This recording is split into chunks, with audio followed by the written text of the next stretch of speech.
and we can now move on. We're not going to go down there. We are going to grab this armor though, and we're going to head in this direction. Because down here is where we need to go. And there are quite a few enemies here. I imagine it would be far darker if we didn't have the visors and 2 Barons of Hell. It's like the end of the first episode, except we're in a corridor rather than in a large open area. And there is the key that we need. We're going to grab that right now. Anything there? There is something there, which will lead to here. And what is here that is good? This is here that's good. We're gonna head back the way we came and go out this way. And then up. A few enemies here that we can take care of, and a few enemies here as well. This is a pretty linear path that we're going to be going down. There is another supercharge, just in case we needed one. And there's nothing here, which means that we can go into here, which will bring us back to this location. And there is one shotgun guy that used the teleporter. Now he is dead. And if you think that there'll be a Baron of Hell here, you are absolutely right. And another person used the teleporter. But that's fine, we have plenty of ammunition. Just take care of you.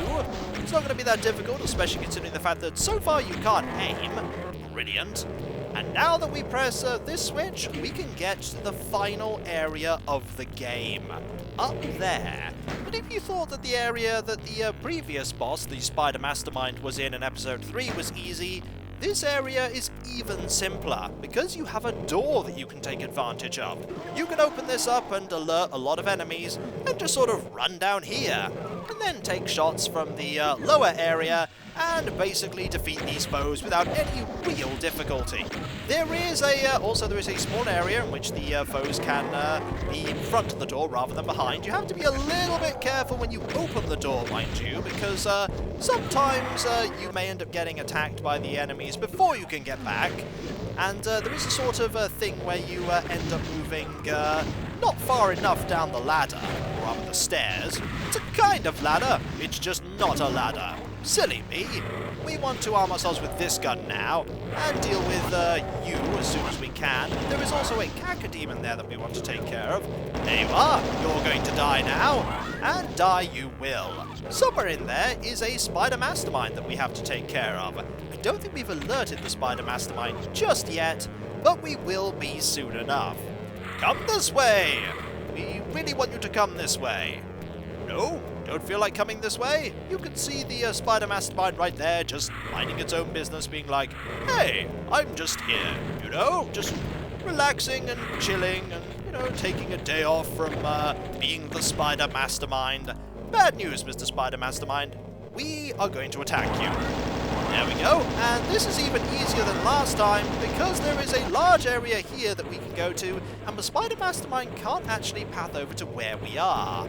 So the Spider Mastermind is sort of stuck in that part of the area, and we can just sort of take advantage of here. It's even easier than last time, which is unfortunate.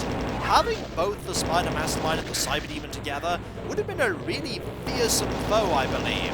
A nasty duo where you have to take on both simultaneously. There are also a few Barons of Hell. We can just take care of them. Just need to find where that Baron of Hell is. Where is that Baron of Hell? There you are! You're eventually coming this way. The game gives you so much ammunition that you really don't need to worry at all about running out. I'm just using the plasma gun without any, and the enemy is gone. And that is actually the end of the level. Defeating the Spider Mastermind lowers this, which is the way out. But we're gonna take care of everyone else first, because why not, eh? There's one more foe that we can deal with. There we are. You are now gone. No, you're not. You are gone now, though. And yes, indeed, thy flesh consumed is over. There are no more foes that we need to worry about. Ragnarok! Haha! Oh wait, that's the wrong thing. Never mind, it works just as well. Ragnarok! Imagine having the ability to fire Ragnaroks out of a chain gun. That would be horrifying. We're going to get even more ammunition that we don't need because we have finished the game, and there are a few more bits of ammunition over here that we could go and get. We'll just go and grab them, shall we? You know we defeated the enemy, right? You guys really don't stand a chance. But we'll take care of you, because why not? I don't even think the game notes how many enemies you've defeated, but that's alright. And just in case we needed it, here is 200% armor and here is even more health. So I think it's safe to say that we've done pretty well here. Very well indeed. The Spider Mastermind is dead once more, and we're about to go to the ending of Ultimate Doom. It's time for a cutscene. The Spider Mastermind must have sent forth its legions of Hellspawn before your final confrontation with that terrible beast from hell. But you stepped forward and brought forth eternal damnation and suffering upon the Horde, as a true hero would in the face of something so evil. Besides, someone was gonna pay for what happened to Daisy, your pet rabbit. But now you see spread before you more potential pain and gibbitude, as a nation of demons run amok among our cities. Next stop, Hell on Earth, which leads in to a sequel, Doom 2. And of course, that is when the game decided that it wasn't going to record anything else properly, so I'm here now, in the future, going over the things that I wanted to say before, but haven't been able to be captured. So here goes. What can I say about Ultimate Doom that I haven't already said, apart from the fact that I love playing this game? I do love playing Doom 2 more than I love playing Ultimate Doom, I can say that much, because it was the first one that I actually played in the Doom series. And it has so many more things in it, like for instance it has far more enemies, and the fact that it's not episodic, which means that you don't get a third of the way through the game and then you lose all of your guns. You have all of the guns that you picked up all the way through, and the game is more difficult to compensate for that. It goes, well, I presume that you would have grabbed that gun at this point, so we're going to be able to throw these enemies at you knowing that you have the resources to take care of it. Doom 2 also has some far more ingenious level design as well, but it's generally the enemies that add the flavour of being able to face so many different encounters. There are only so many things you can throw at an opponent when they have only a finite number of enemies to combat, and although some of the enemies that were added in Doom 2 were just slightly weaker versions of other enemies, I'm looking at the Hell Knight there, a lot of the enemies were very interesting and diabolical. And then there's the Pain Elemental. We really don't want to talk much about the Pain Elemental here, because the Pain Elemental is quite literally what it says it is. Pain personified. A nasty foe indeed. And there's also the chain guns on me, but I'm getting distracted from the point at hand, which is Ultimate Doom. Ultimate Doom, for me, is still a fantastic game to play. It's challenging, it's got a fantastic atmosphere that is pervaded not only by what you see around you in the level design and the artistry, but also in the music as well. The music does a fantastic job of creating this atmosphere of hopelessness and corruption and doom, which is apt considering the name of the game, and everything that you see around you at first is just like, well, this is a military compound where everything's gone horribly wrong, but by the time you get to here, you know that things aren't right, and that you're just delving into a world that you don't properly understand, a world that doesn't play by your rules, and you're there with just guns and firepower, and you really don't want to look over there. Go in there and then suffer lots of damage. Also, the enemy is over there. You want to run away now, and then he ran away. But anyway, just the atmosphere when the game came out was so appealing and different to what other people have played that it caught people's imagination. And it triggered the franchise that is still going today. A franchise that I really, really enjoy. And you're just going to take care of that. And there you go. But anyway, the franchise, I really enjoy most of the games in it. Even Doom 3, I really like Doom 3. It tried to do something different, and it succeeded in some regards, and it failed in others, but it was definitely something that other games tried to emulate, and this sort of atmosphere, it succeeded most certainly on the atmosphere. The atmosphere of Doom 3 was spot on in sort of being claustrophobic and worrying, and sure, there were bad things in it like jump scares and the like, but it also had that Doom feel feeling. It also had the flashlight, but that was a pretty powerful weapon that I used a fair bit when I first played through it. Not the videos, but when I first played through it. Doom 3 led on to what we have now. If Doom 3 hadn't come out, there wouldn't be the current Doom, the most recent one.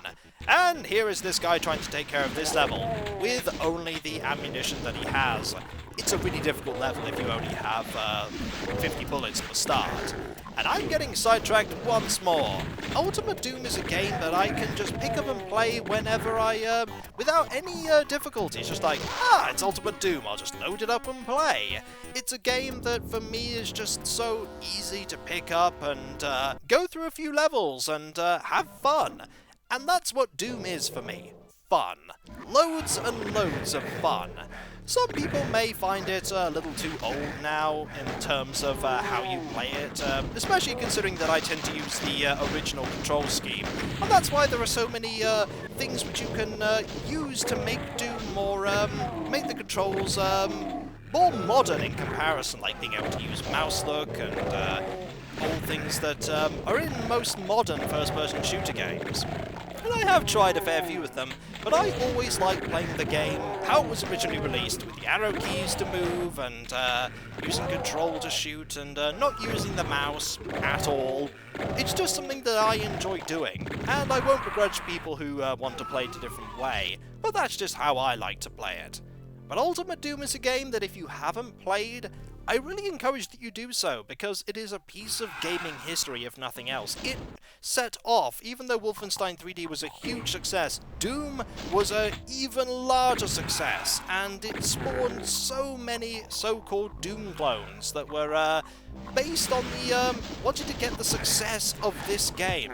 And some of them succeeded, some of them failed miserably.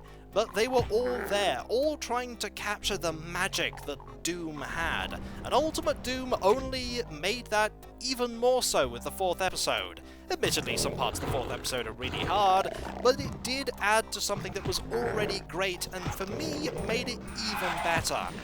There are problems with the game, of course. The episodic nature means that you'll start episode 2 and you'll feel like you're starting all over again. But the shareware version of the game that came because of the episodic nature was fantastic, and until I got the full version of Ultimate Doom, that was pretty much what I played. I mean, there wasn't a shareware version of Doom 2, but I played the shareware version of Doom a lot in the hopes that later on I'd be able to get a hold of it. And I did, and I was very happy when I did get a hold of it. But once again, I'm getting sidetracked. That never happens.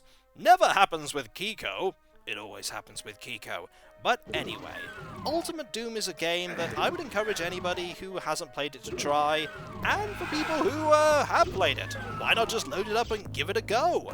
Maybe play on a slightly higher difficulty that you're not used to, and see if you can test yourself to get as far as you normally do. I won't be doing that, because that would involve me playing on Nightmare difficulty, and I've played on Nightmare difficulty. It is really, really hard, and definitely not for me. I'm too slow and methodical, and I just get destroyed on Nightmare difficulty, especially when the enemies start respawning. I just can't do it. I imagine with practice I might be able to, but if you go and look at people playing on Nightmare difficulty, and these people are fantastic at playing at Nightmare difficulty. They know the levels inside and out to a way that I couldn't even begin to know levels, and they just know exactly which enemies to shoot, exactly where to go, exactly, sometimes how to get past areas that would take a lot of effort, like they know a shortcut in a level to skip 2/3 of it, and these are just things that I just don't know, and I don't think I'm ever going to be good enough to be able to complete even Doom 1, even one of the episodes of Doom 1 on Nightmare difficulty. I may try at some point, but I know full well that I'm not good enough to do so. But one day, I may try. I don't think I'll record it, but one day I certainly may try. And that was Ultimate Doom. And I'm Kikoskia. And one thing I'd like to note is that those imps really shouldn't have killed Daisy the bunny rabbit. I can imagine what was going through their heads.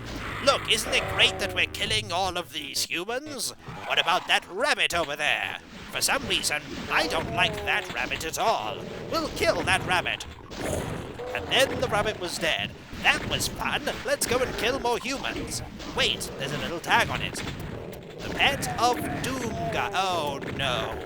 Did we just kill Doom Guy's pet rabbit? Oh yes we did. We're all doomed up. Oh no, there's Doom Guy now! And then chain gun. Because I think that's the only answer that Doom Guy would have to the death of Daisy. Chain gun. There was a lot of chain gun. There was also a lot of shotgun, and a lot of shooting enemies. So I'm Kikoskia, and that was Let's Replay Ultimate Doom. And when we come back, folks, we'll be playing something completely different. But what will we be playing? I actually have an idea on what I want to play. It's not going to be a first-person shooter. After all, Doom Guy does need a little bit of time to recover and get ready for hell on Earth itself. To defend Earth against the hordes of hell. I think I know what I want to play. It's just a matter of getting down to starting to record it, which I'm sure I will do. For after all, there is always more to play. So I'm Kikoskia, and that was Let's Replay Ultimate Doom. And I'll catch you next time, folks, and I'll see you then. Later. Nice shot there, Doom Guy. 10 out of 10.